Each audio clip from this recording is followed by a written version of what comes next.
حضرت جنید بغدادی رحمۃ اللہ تعالی علیہ، آپ نے ایک پرندہ رکھا ہوا تھا، کچھ دنوں بعد اسے آزاد کر دیا۔ آپ کے مرید نے آپ سے عرض کی کہ حضور آپ نے اس پرندے کو آزاد کیوں کر دیا ہے؟ تو آپ رحمۃ اللہ تعالی علیہ فرماتے ہیں کہ اس پرندے نے مجھ سے عجیب بات کہی، زبان حال سے بول پڑا، کہا کہ اے جنید،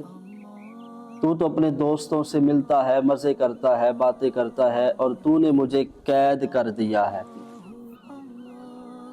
حضرت جنید بغدادی فرماتے ہیں میں نے اسے آزاد کر دیا۔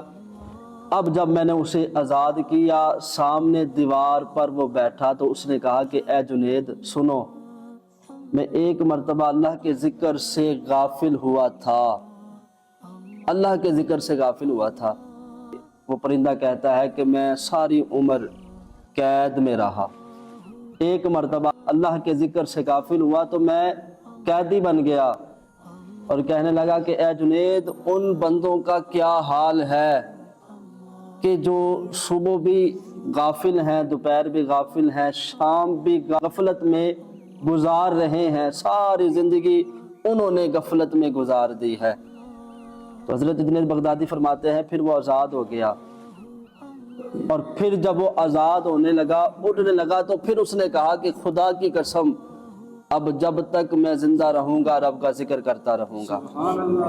یہ دنیا دار العمل ہے، فضل یہ نہیں ہے کہ تو کوٹھی بنائے، بینک بیلنس جمع کرے، گاڑی ہو، دولت ہو، سب کچھ ہو۔ فرمائے کل من علیہا فان، ہر شے فنا ہونے والی ہے، ہر نئی چیز نے پرانا ہو جانا ہے۔ بندہ ایک چیز کے پیچھے 20 سال لگا دیتا ہے، بھاگتا رہتا ہے، لیکن بندہ وہ جوانی جس چیز کے لیے وہ بھاگتا ہے پھر ختم ہو جاتی ہے، وہ بندہ اسے حاصل نہیں کر سکتا۔